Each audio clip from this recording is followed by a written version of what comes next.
Halo semuanya, pada kesempatan ini aku akan menjelaskan ke kalian mengenai materi termodinamika. Yuk kita diskusi sama-sama. Termodinamika merupakan ilmu yang mempelajari perubahan energi kalor menjadi bentuk energi lainnya. Nah, dalam termodinamika ini akan dibagi menjadi dua, yaitu hukum pertama termodinamika dan hukum kedua termodinamika. Kita pelajari satu-satu yuk.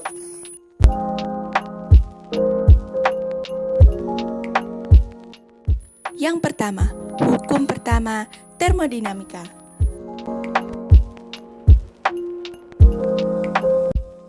Hukum pertama termodinamika didasari oleh hukum kekekalan energi, di mana energi tidak dapat diciptakan atau dimusnahkan, tetapi hanya dapat diubah dari suatu bentuk ke bentuk lainnya. Nah, hukum pertama termodinamika ini untuk keadaan gas ideal, keadaan awal akan sebanding dengan keadaan akhir. Pada hukum pertama termodinamika ini dinyatakan hubungan yaitu Q sama dengan sigma U ditambah W, di mana kalor sama dengan perubahan energi sistem ditambah usaha. Nah, bila sistem menerima panas, maka kalor akan bernilai positif. Namun, bila sistem melepas panas, maka kalor akan bernilai negatif. Selanjutnya, bila energi dalam naik, maka perubahan energi akan bernilai positif. Bila energi dalam yang turun, maka perubahan energi akan bernilai negatif. Kemudian, bila sistem melakukan usaha, maka usaha akan bernilai positif. Bila sistem yang menerima usaha, maka usaha akan bernilai negatif. Pada termodinamika ini terdapat 4 siklus, karena pada gas memiliki kondisi yang berbeda-beda, sehingga ditetapkan 4 siklus ini, yaitu isobar, isokorik, isotermis, dan adiabatik. Oke, kita bahas satu persatu yuk. Isobar. Yang pertama, isobar. Isobar merupakan keadaan di mana tekanan pada suatu sistem tetap atau tidak berubah. Nah, untuk kalor, perubahan energi, dan usaha dapat dicari sebagai berikut. Grafik dari keadaan isobar ini menampilkan keadaan mendatar. Isokorik. Oke, yang kedua adalah isokorik. Pada keadaan ini, volumenya tetap dan tidak berubah. Karena volumenya tetap, maka perubahan volumenya 0. Sehingga jika dilihat, usahanya juga bernilai 0 atau tidak melakukan usaha. Nah, untuk itu pula, kalor dan perubahan energinya akan sama nilainya. Grafik dari siklus isokorik menunjukkan bentuk naik. Isotermis. Nah, ketiga adalah isotermis. Keadaan isotermis ini memiliki suhu yang tetap atau tidak berubah. Karena suhunya tetap, maka tidak ada perubahan suhu yang artinya 0. Artinya, pada keadaan ini tidak ada perubahan energi yang terjadi atau bernilai 0, sehingga kalor dan juga usaha akan memiliki nilai yang sama.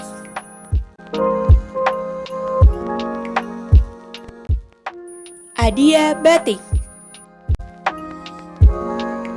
Dan siklus yang terakhir adalah adiabatik. Di siklus ini semua hal berbeda, dari mulai volume, tekanan, dan suhunya. Dalam proses adiabatik ini tidak dihasilkan atau dibutuhkan kalor sehingga nilai kalornya 0. Termodinamika ini diaplikasikan pada beberapa hal. Contohnya pada mesin kalor. Mesin kalor yaitu mesin yang dapat mengubah energi kalor menjadi energi mekanik. Contohnya pada mesin sepeda motor dan mesin mobil. Aku terangkan cara kerjanya yuk. Pada sepeda motor terdapat reservoir, yaitu reservoir suhu tinggi, yaitu T1, dan reservoir suhu rendah, yaitu T2. Nah, kalor diambil dari reservoir suhu tinggi, yaitu Q1. Pada sepeda motor, energi kalor diambil dari hasil pembakaran bensin. Kemudian, mesin menghasilkan usaha dan sisanya mesin menghasilkan energi kalor yang dibuang melalui knalpot dalam bentuk Q2 atau gas-gas yang dibuang dari knalpot.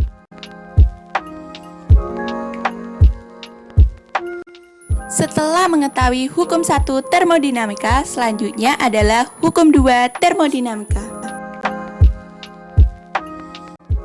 Dalam hukum kedua termodinamika ini, secara spontan, kalor mengalir dari benda bersuhu tinggi ke suhu rendah dan tidak spontan dalam arah kebalikannya. Dalam hukum kedua ini, dijelaskan pula bahwa energi mempunyai kualitas di samping kuantitas.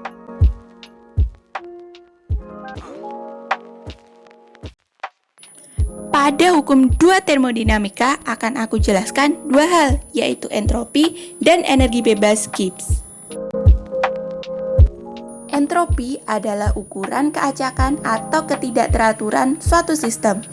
Total entropi jagat raya tidak berubah ketika proses reversible terjadi, yaitu entropinya sama dengan 0 dan bertambah ketika proses irreversible terjadi, yaitu entropinya akan lebih dari 0. Nah, pada gambar tersebut, entropi zat yang teratur akan lebih kecil daripada entropi yang acak. Nah, pada gambar tersebut, entropi zat yang teratur akan kecil, namun entropi zat yang acak akan tinggi.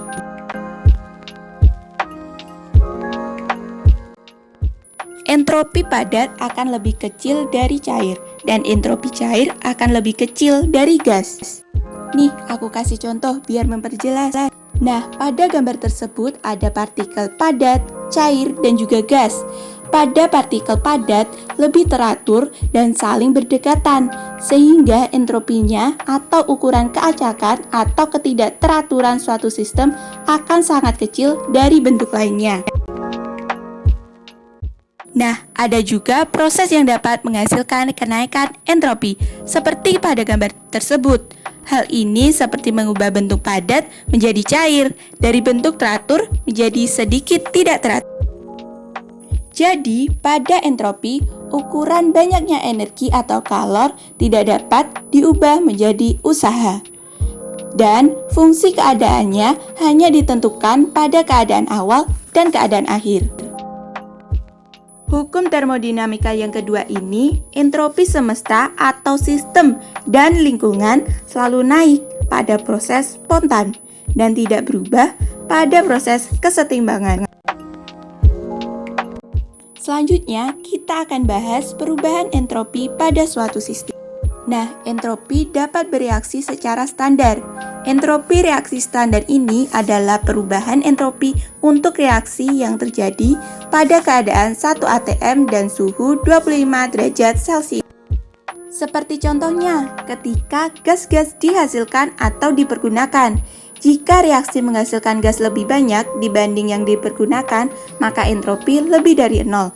Jika jumlah total molekul gas berkurang, maka entropi akan kurang dari 0. Jika tidak ada perubahan bersih dalam jumlah total molekul gas, maka entropi bisa positif atau negatif, tetapi entropi nilainya akan kecil.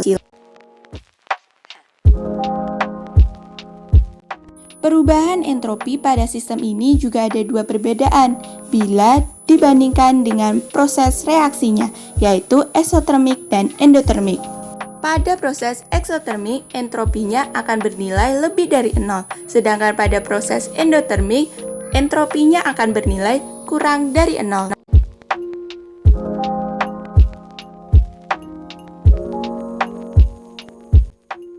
Nah, dalam gas ini memiliki keadaan yang berbeda-beda, sehingga untuk menghitung entropinya diperlukan cara yang berbeda-beda juga, seperti berikut.